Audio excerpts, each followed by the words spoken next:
Kawan-kawan, terima kasih ya yang ada dimanapun di Nusantara dan mancanegara. Saya sedang berada di ruang belajar Social Impact Assessment Training oleh Aino by Terima Kasih ya. Saya akan berbincang-bincang dengan salah satu peserta, Mbak Neni Indrayana, seorang konsultan untuk sustainability dari Green Era. Halo Mbak Neni, apa kabar? Halo Pak Dwi, baik Pak Dwi juga ya. Iya, baik. Oke. Nah, saya mau tanya apa tantangan yang dihadapi berdasar pengalaman Mbak Neni tentang masyarakat adat nih? Iya, ini berdasarkan pengalaman kami gitu ya saat melakukan penilaian SIA seperti itu, penilaian dampak sosial adalah bagaimana cara menentukan masyarakat adat itu sendiri gitu ya. Jadi kita biasanya melakukan 2 pendekatan. Pertama, kalau sudah ditetapkan oleh suatu ketetapan misalnya peraturan daerah atau peraturan provinsi gitu ya, itu kita lebih mudah gitu, bahwa itu pastilah menjadi masyarakat adat. Namun yang kedua adalah biasanya kita, menggali lebih dalam lagi, baik melalui wawancara, kemudian melalui literatur yang ada, dan observasi langsung mengenai kehidupan sehari-hari, komunitas sekelompok masyarakat tersebut, apakah masuk nih ke dalam, kriteria dan indikator sebagai masyarakat adat.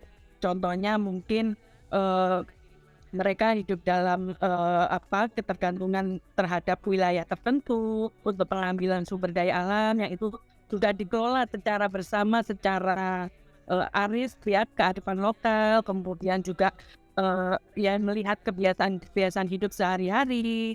Kemudian dari hasil wawancara misalnya baik masyarakat sekitar atau perusahaan, mereka memang juga mengakui keberadaan masyarakat tersebut sebagai masyarakat adat. Nah, tentunya ini semua harus dikaji sangat dalam ya, dan kehati-hatian supaya tidak menimbulkan potensi dampak yang buruk lah ke depan penanganannya, seperti itu Pak Dwi. Ya. Nah, dalam konstitusi kita, konstitusi Republik Indonesia, ada pasal di mana pasal 18 misalnya, salah satu ayatnya itu menyebutkan masyarakat adat. Nah, tapi pada pasal yang lain itu disebutkan juga masyarakat tradisional. Itu sama enggak ya Mbak Neni? Antara masyarakat adat dengan masyarakat tradisional. Iya, mungkin kalau dari pandangan kami pribadi ya, dan itu berbeda gitu ya, bahwa mungkin kalau masyarakat adat ini sudah pasti menjadi masyarakat bagian dari masyarakat tradisional, tetapi bukan baliknya seperti itu. Karena kalau masyarakat tradisional ini lebih menjalani kehidupan secara tradisional sehari-harinya seperti itu. Jadi kalau masyarakat tradisional itu lebih kepada tradisi-tradisi, pada mungkin upacara gitu ya. Iya, Sedangkan adat dia punya institusi, punya aturan-aturan yang dihormati oleh semua anggota di masyarakat adat tersebut ya, makanya itu dibedakan. Oke. betul betul Pak Dwi. Apa harapan ke depan sebagai seorang konsultan, tentu ingin kepastian juga gitu ya dalam menghadapi masyarakat adat di lapangan, sehingga pekerjaan atau berkarya di area-area yang ada masyarakat adatnya itu juga kita sebagai konsultan, Mbak Neni sebagai konsultan punya punya kepastian di dalam menentukan itu masyarakat adat, masyarakat lokal, masyarakat tradisional atau yang lainnya. Apa harapan ke depan?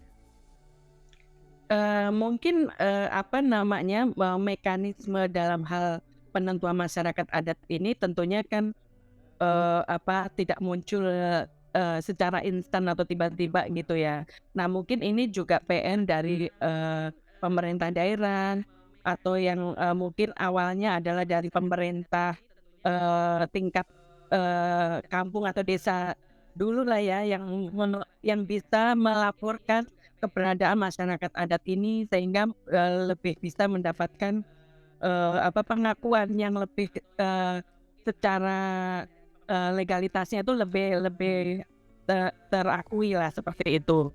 Pasti ya. Lebih pasti.